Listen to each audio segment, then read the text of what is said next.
Salam alaikum wa rahmatullahi ta'ala wa barakatuh. Bonsoir chers amis, voilà je vais attaquer à la partie mécanique comme ça a été demandé par pas mal d'entre vous. Donc on est à le deuxième chapitre, on va parler du mouvement parabolique. Donc dans cette vidéo je vais présenter l'essentiel du cours et vraiment un exercice top à la fin de la vidéo. On va appliquer tout ce qu'on va essayer de voir dans ce cours. Bien, avant de commencer, je vais rappeler les étapes essentielles à suivre quand vous voulez faire un exercice en appliquant la deuxième loi de Newton. Donc, toujours dans un problème de mécanique, vous avez des choses à bien suivre. Premièrement, système étudié. Toujours savoir quel est le système que vous allez étudier. Une fois que vous avez fixé le système étudié, faire le bilan des forces. Et ça, c'est décrit en général dans l'énoncé. Ensuite, faire un schéma précis et suffisamment grand pour pouvoir y présenter. Donc toujours le schéma il est clair et faire un schéma clair, représenter les vecteurs correctement sur le schéma. Choisir un référentiel d'études galilien. En général, il est précisé dans l'énoncé. On vous dit, on va travailler dans tel ou tel référentiel. Ensuite, appliquer la deuxième loi de Newton. Et bien sûr, l'étape la plus importante, c'est projeter chacune de ces forces sur l'axe du référentiel choisi.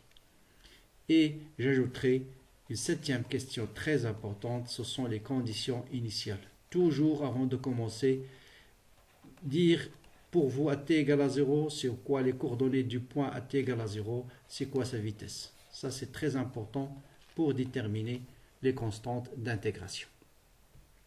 Bien. Chute parabolique. Donc, mouvement d'un chute parabolique, en général, vous avez un objet qu'on éjecte avec une vitesse initiale V0 qui fait un angle alpha dans un référentiel plan. C'est pourquoi on l'appelle un mouvement plan. Donc, faites attention ici, on peut l'appeler Y, on peut l'appeler X, là on peut l'appeler Z, peu importe. Et là aussi, l'orientation, souvent, c'est vers le haut, mais il se peut que dans certains exercices, l'orientation se fait vers le bas. Donc là, il faut faire juste attention à l'orientation de ces vecteurs-là. Donc le repère d'étude, c'est OX, OZ. Ici, OX, Y, Z. Donc là, on est dans le plan, on peut s'arrêter à OIJ. L'origine, c'est O. Il est confondu avec le point où on va envoyer le projectile. Ce n'est pas toujours le cas. Dans certains exercices, par exemple, on va prendre l'origine O ici, X ici, Z ici, et on va dire que le projectile est éjecté avec une vitesse initiale ici V0. Donc là, il faut tenir compte de cette hauteur H dans les conditions initiales. Donc là, on va traiter le cas simple où l'origine est le point où on va éjecter notre projectile avec une vitesse V0. Donc tout de suite les conditions initiales, X0 c'est 0, Y0 c'est 0, et V0x, c'est la projection de la vitesse sur l'axe des X. C'est cette composante-là, c'est V0x, c'est V0 cosinus, le côté adjacent sur l'hypoténuse. Et la projection sur l'axe des Y, c'est V de Y. Ça, c'est V0z, puisqu'on a appelé ça Z. V0z, c'est V0 sinus alpha. Voilà les conditions initiales.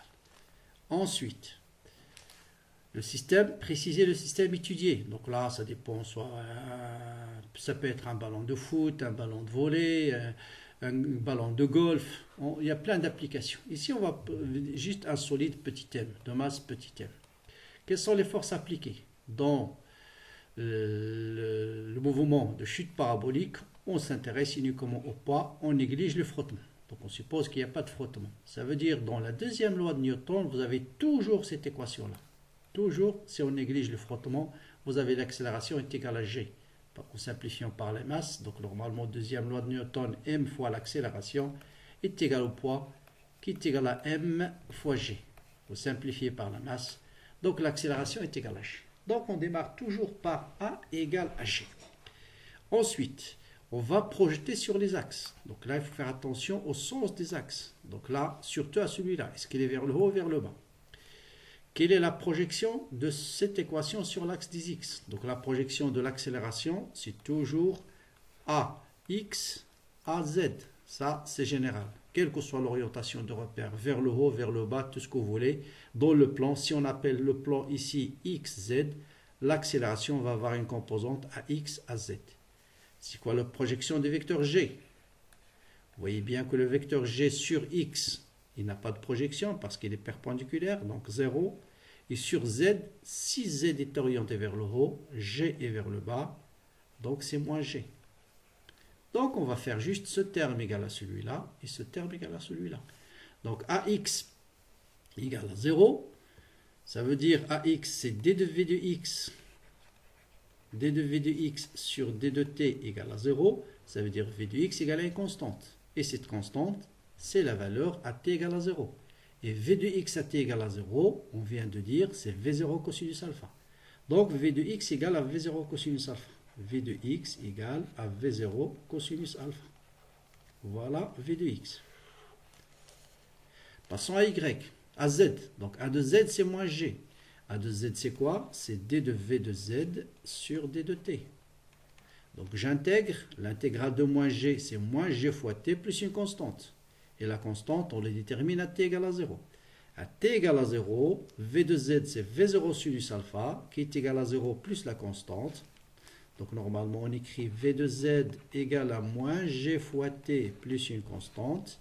À T égale à 0, V de Z, c'est 0.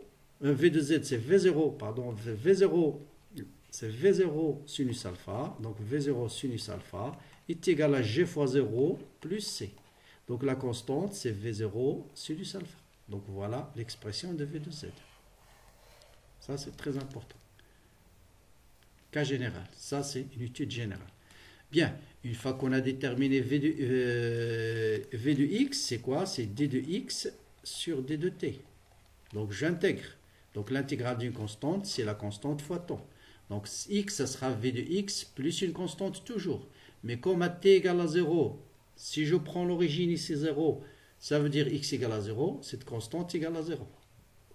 Donc là, c'est ça qui change si par exemple je prends le repère là. Faites attention ici. Donc Z, la même chose, j'intègre cette équation-là. J'intègre moins G fois T, ça donne moins GT carré. L'intégrale d'une constante, c'est V0 sinus alpha fois T, plus une constante. Mais puisqu'à T égale à 0, Z égale à 0, voilà l'équation de Z de T. Donc tout ça, jusque-là, je pense, tout le monde est capable d'y arriver rapidement, facilement.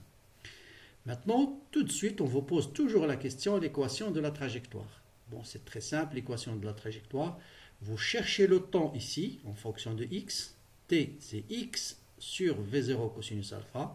Et vous remplacez t par sa valeur. Donc z de t, c'est moins 1 demi j fois t carré, c'est-à-dire x sur V0 cosinus alpha au carré, plus V0 sinus alpha fois t fois x sur V0 cosinus alpha.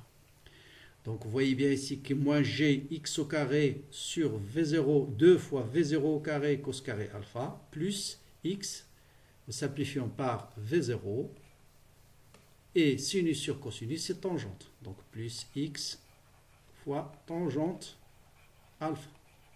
Donc voilà l'équation de la trajectoire. Donc jusque-là, c'est toujours les mêmes types de questions. Je répète, tout ce qui change, c'est les constantes ici. Donc si le repère, par exemple, n'est pas choisi à l'origine, il faut ajouter z à t égale à 0. Bien, maintenant, on va passer à deux caractéristiques essentielles. Et ça, c'est absolument apprendre carrément les formules par cœur en ce qui concerne les concours.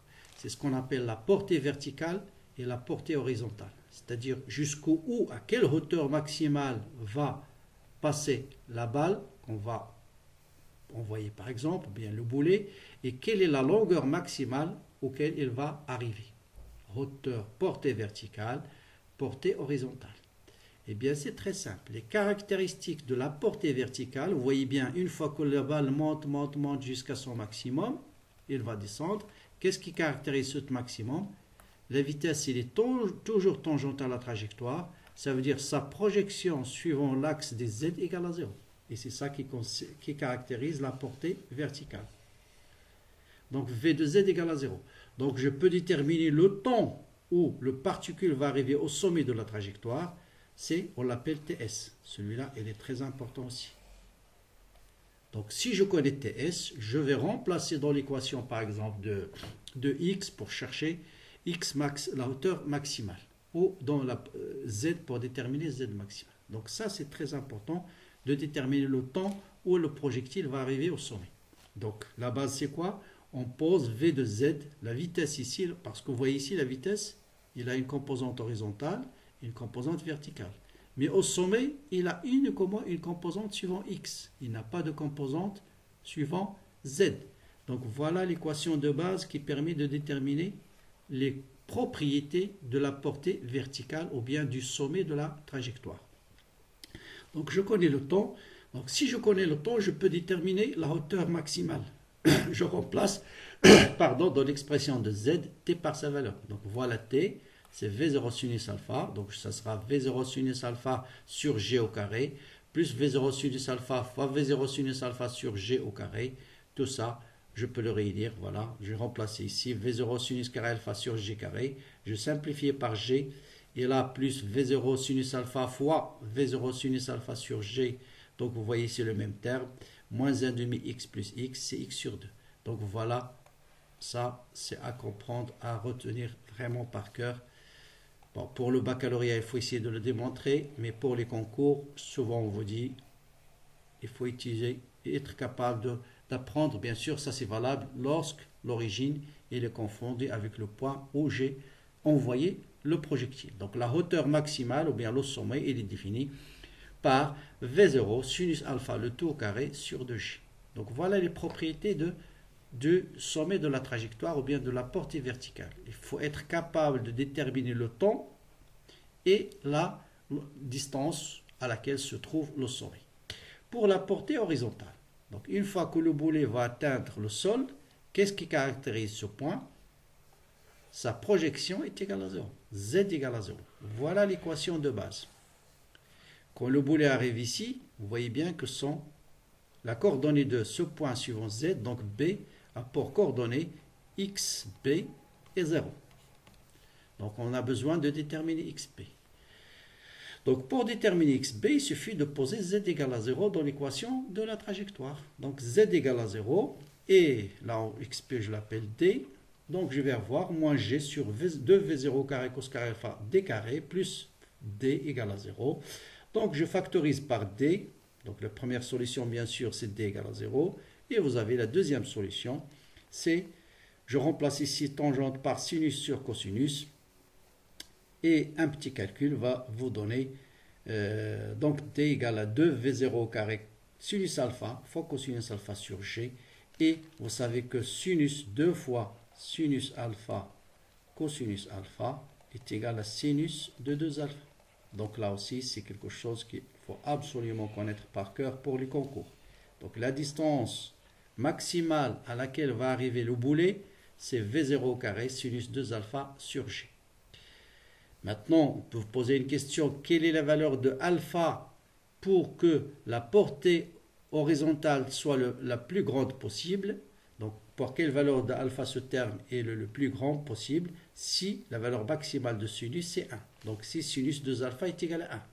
Quand est-ce que sinus 2 alpha est égal à 1? Si 2 alpha égale à pi sur 2. Donc, alpha égale à pi sur 4. Voilà. Si j'envoie un boulet pour que votre ballon de foot, par exemple, ait le maximum possible, il faut le shooter avec un angle de pi sur 4. Donc voilà pour les...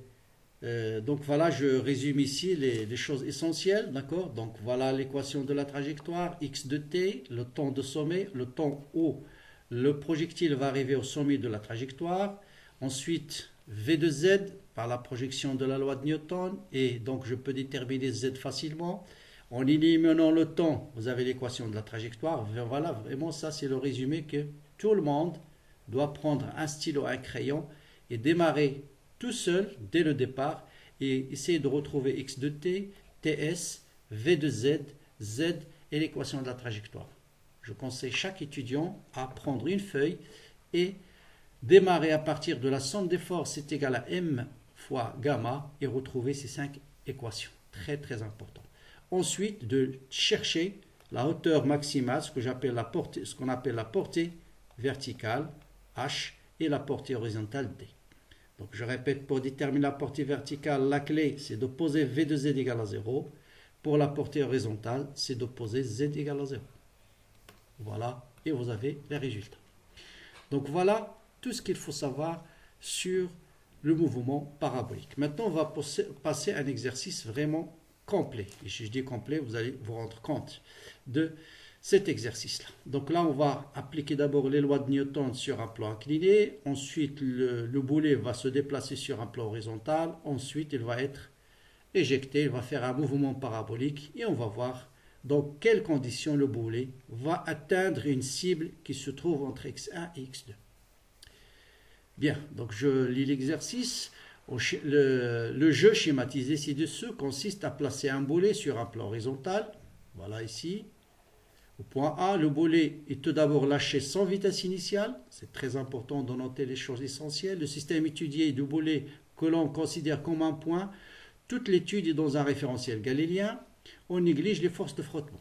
Donc là, vous voyez, il n'y a que le poids qui va s'exercer dans l'air et bien sûr sur le plan incliné, vous avez toujours la réaction. Donc mouvement sur le plan incliné, montrer que la vitesse, lorsqu'on lâche sans vitesse initiale, il va arriver au point B avec cette vitesse-là.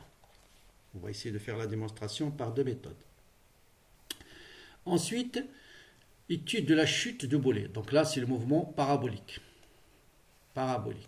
Donc on étudie le mouvement de G après le point C. Donc une fois arrive au point C. L'origine du temps est prise alors lorsque le boulet est arrivé au point C, donc voilà t égale à 0. Le mouvement étant rectiligne uniforme entre B et C, la vitesse en C est la même qu'en B, donc voilà, on vous donne déjà la réponse à la question précédente. V de B c'est 2,2 mètres par seconde. On précise que l'action de l'air est négligée, énoncer la deuxième loi de Newton, appliquer cette loi au boulet une fois qu'il atteint le point C, c'est-à-dire à partir du point C, déterminer l'expression de la composante du vecteur accélération en projetant la deuxième loi de Newton sur le repère Cx, Cz. Donc voilà notre repère, c'est Cx, Cz, c'est vers le haut, d'accord? Et là, vous voyez, hein, tout à l'heure on avait étudié avec une vitesse V0, Z vers le haut, le mouvement va être comme ça. Là, vous voyez un peu l'inverse. Donc il arrive avec une vitesse initiale et le mouvement va se faire vers le bas. Donc, montrer que x de t est égal à ça, z est égal à ça. On déduire l'équation de la trajectoire. On veut déterminer si le boulet atteint la cible dont l'abscisse est comprise entre 0,55 et 0,6 m. Calculer le temps nécessaire pour que le boulet atteigne le sol. Ensuite, on déduire x final, la portée horizontale du boulet quand il touche le sol. Est-ce que la cible est atteinte ou pas? Et quelle distance faut-il choisir pour atteindre la cible à la distance bien déterminée, c'est-à-dire je veux que la portée horizontale soit 0,57, quelle est la distance D qu'il faut prendre? Voilà un exercice très complet, ce que je vous conseille toujours. Il y a des élèves qui me posent la question, comment, monsieur, on va travailler en physique? Eh bien, voilà, la méthode, elle est très simple. Chaque fois que vous allez travailler un exercice, que ce soit sur une vidéo ou sur un livre, ne regardez pas la solution. Donc lisez l'exercice, prenez un bout de papier et essayez de chercher vous-même. Il ne faut pas être bloqué dans les deux premières minutes, ça y est, je vais tout de suite vers la solution. Non. Donc prenez un stylo, essayez de forger, de bien travailler. C'est en forgeant qu'on devient forgeron, comme dit le proverbe. Voilà.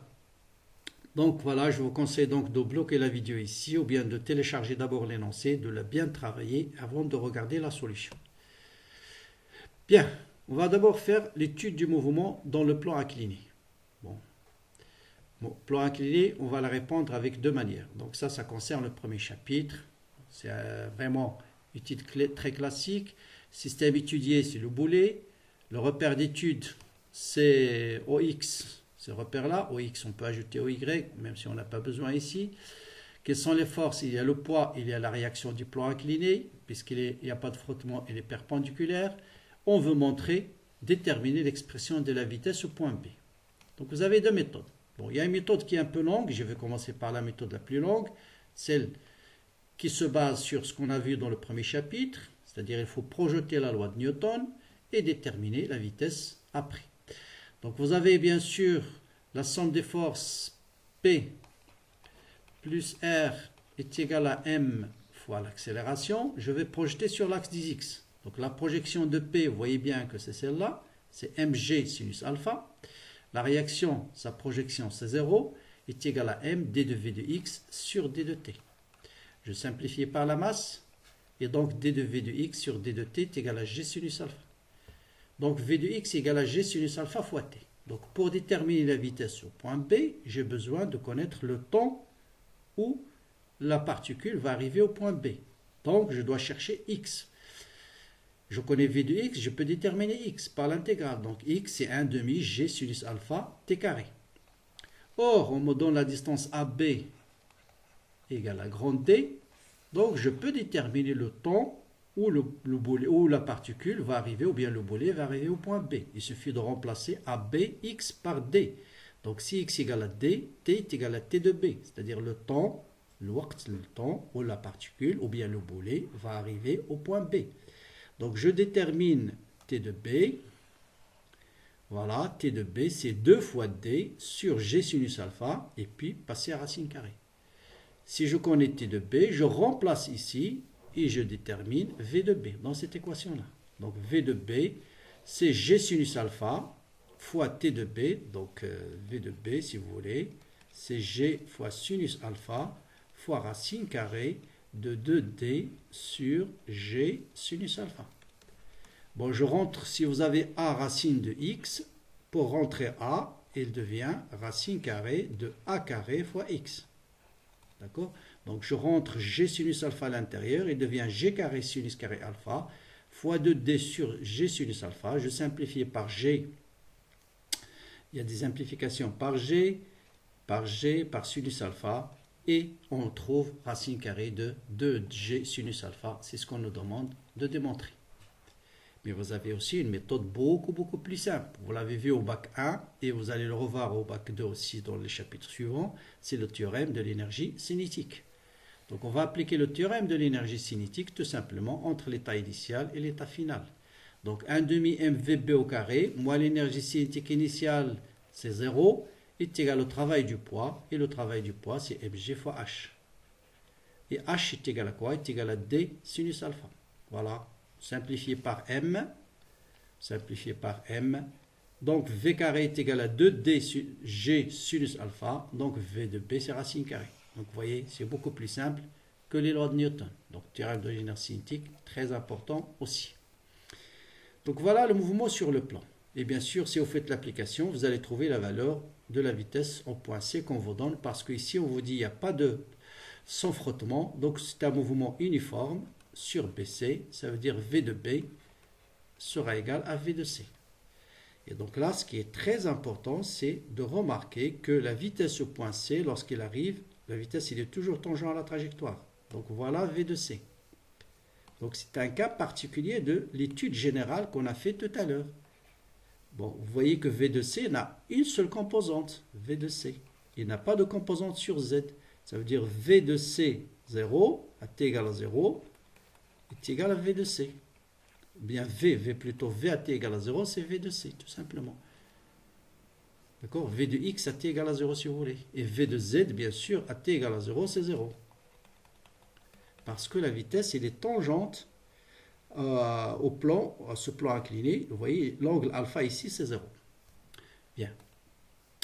Maintenant, on va étudier le mouvement de chute parabolique. Donc, on peut reproduire l'exercice ici. On vous dit un boulet arrive au point C avec une vitesse V de C qui est parallèle à l'axe des X.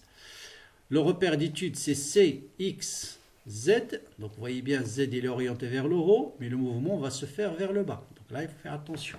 D'accord?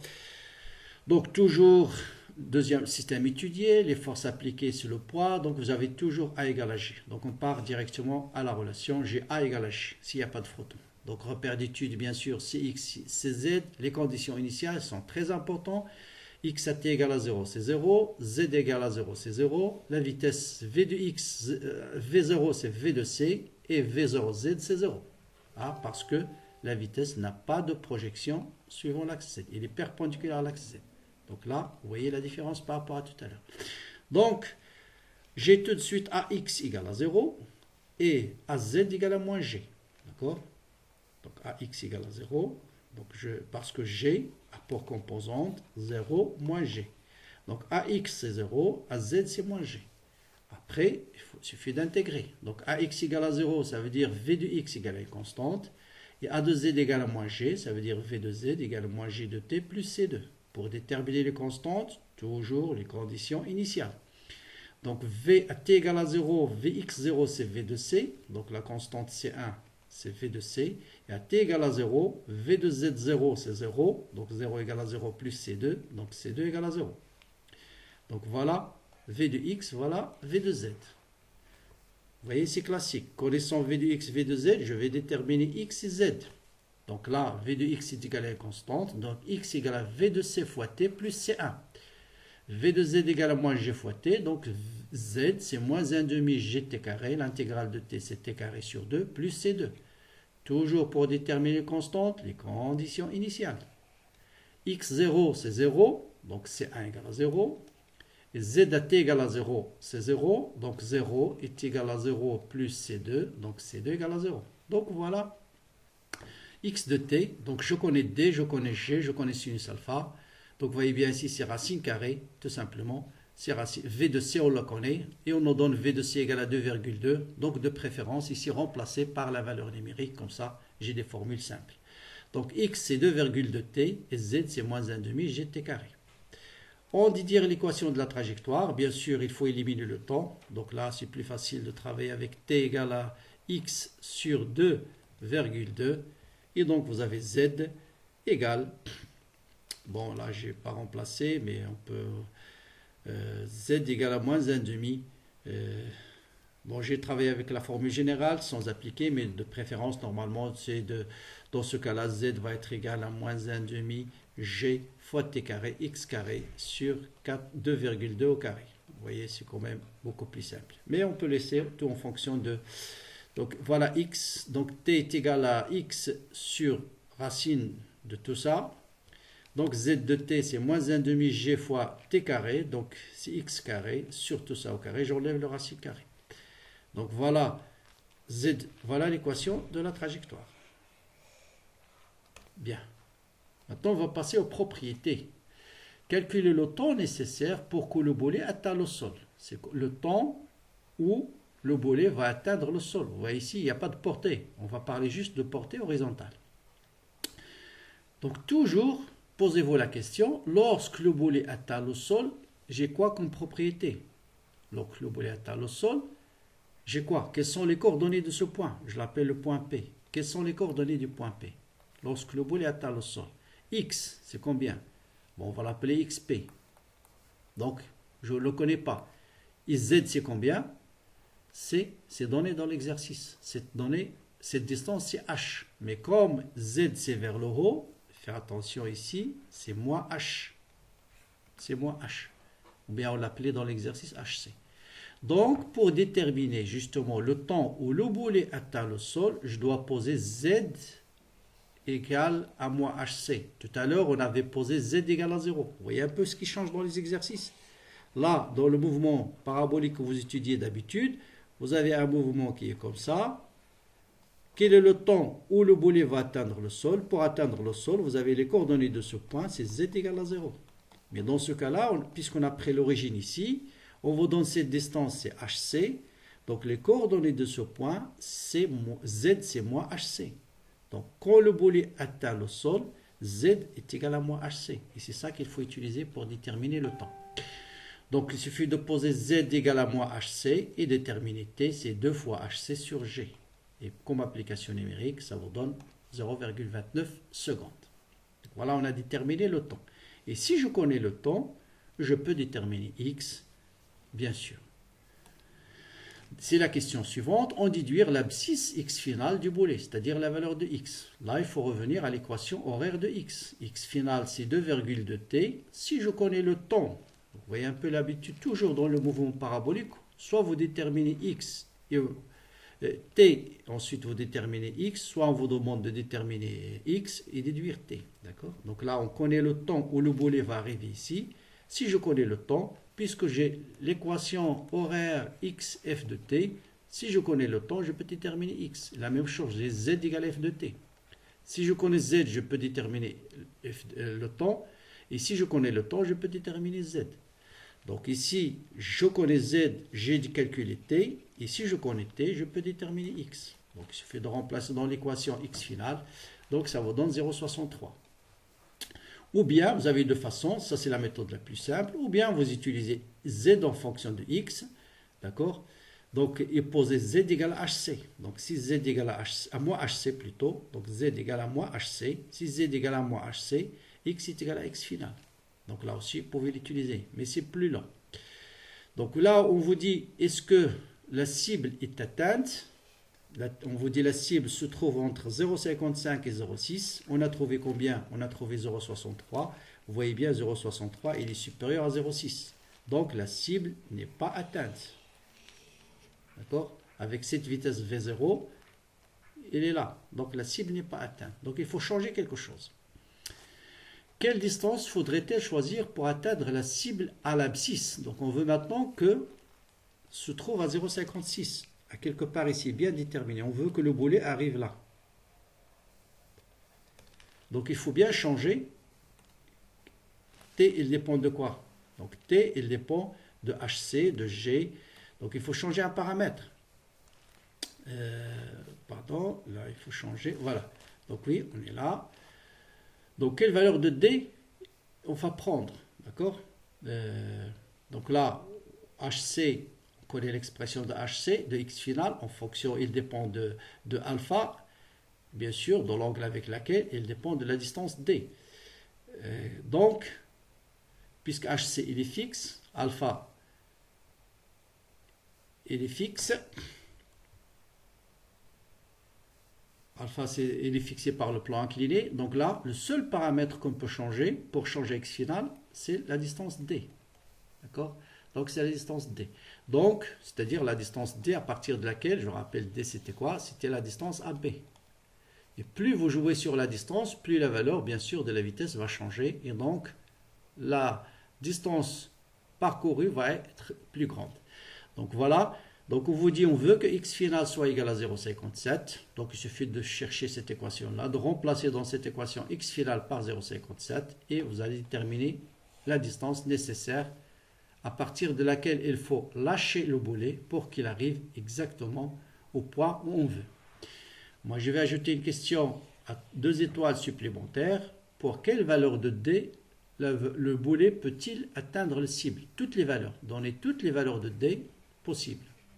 Toutes les valeurs de D. Bon, essayez de bloquer la vidéo et réfléchir, surtout aux élèves de sciences maths pour cette question. Déterminez toutes les valeurs de D pour que la cible soit atteinte. Là, il faut faire un encadrement. Pour que le boulet atteigne la cible, qu'est-ce que je dois avoir? Je dois avoir X final est comprise entre X1 et X2. Parce que je rappelle, la cible se trouve entre deux positions, X1 et X2. N'importe quel point ici où le boulet va chuter, il va atteindre la cible. Donc voilà ma condition. X final doit être compris entre entre 0,6 et 0,5. Bon après, voilà X final, je vais le remplacer par sa valeur. Donc je dois chercher les valeurs de D possibles, donc je dois encadrer ce terme-là. Donc je dois chercher X final au carré. Ensuite, je dois chercher 4 sinus alpha, 4 HC sinus alpha. Ensuite, je divise. Donc, 1 sur, je divise tout ça par 0,8. 0,36, 0,30, je divise par 0,8. Et je trouve que les valeurs sont entre 0,37 et 0,45. Vous voyez bien que 0,41 se trouve là, qu'on a trouvé ici. Donc, pour toutes les valeurs de D qui sont comprises entre 0,37 et 0,45, le boulet sera atteint. Et pour toutes ces valeurs-là, le boulet sera atteint. Bon, j'espère que l'objectif de ce cours est atteint avec cette explication. Il me reste qu'à vous dire bon courage, bonne continuation. Bien sûr, n'hésitez pas à vous abonner à la chaîne, de la partager avec vos amis et à bientôt. Je vais vous mettre dans la description de la vidéo une série d'exercices sur la chute libre à travailler et bien sûr le lien du corrigé de cette série aussi. Voilà, bon courage et à très bientôt pour la suite.